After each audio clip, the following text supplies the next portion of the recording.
Holes, Chapter 39. Stanley awoke in a meadow, looking up at the giant rock tower. It was layered and streaked with different shades of red, burnt orange, brown, and tan. It must have been over 100 feet tall. Stanley lay a while, just looking at it. He didn't have the strength to get up. It felt like the insides of his mouth and throat were coated with sand. And no wonder. When he rolled over, he saw the water hole. It was about 2.5 feet deep and over 3 feet wide. At the bottom lay no more than 2 inches of fairy brown water. His hands and fingers were sore from digging, especially under his fingernails. He scooped away some dirty water into his mouth, then swished it around, trying to filter it with his teeth. Zero moaned. Stanley started to say something to him, but no words came out of his mouth, and he had to try again. "How you doing?" It hurt to talk. "Not good," Zero said quietly. With great effort, he rolled over, raised himself to his knees, and crawled to the water hole. He lowered his head into it and lapped up some water. Then he jerked back, clutching his knees to his chest, and rolled to his side. His body shook violently. Stanley thought about going back down the mountain to look for the shovel so he could make the water hole deeper.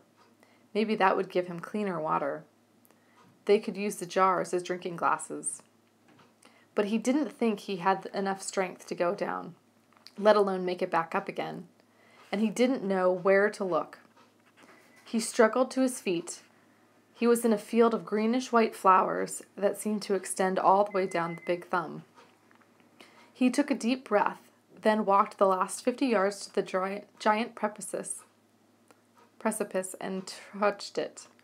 "Tag, you're it." Then he walked back to Zero and the water hole. On the way, he picked one of the flowers. It actually wasn't one big flower, he discovered, but instead each flower was really a tiny cluster of flowers that formed a round ball. He brought it up to his mouth, but he had to spit it out.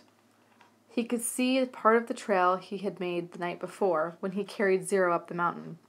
If he was going to head back down and look for the shovel, he realized, he should do it soon while the trail was fresh. But he didn't want to leave Zero.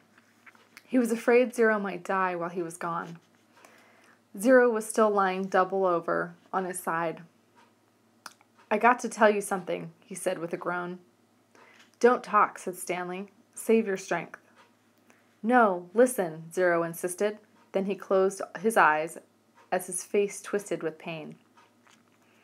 "I'm listening," Stanley whispered. "I took your shoes," Zero said.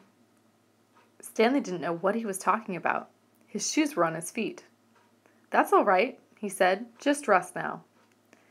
"It's all my fault," said Zero. "It's nobody's fault," said Stanley. "I didn't know," Zero said. "That's okay," Stanley said. "Just rest." Zero closed his eyes, but then again he said, "I didn't know about the shoes." "What shoes?" "From the shelter." It took a moment for Stanley to comprehend. Clyde Livingston's shoes? "I'm sorry," said Zero. Stanley stared at him. It was impossible. Zero was delirious. Zero's confession seemed to bring him some relief. The muscles in his face relaxed. As he drifted into sleep, Stanley sang softly him the song that had been in his family for generations. If only, the woodpecker sighs, the bark on the tree was just a little bit softer. While the wolf waits below, hungry and lonely, he cries to the moon, if only, if only.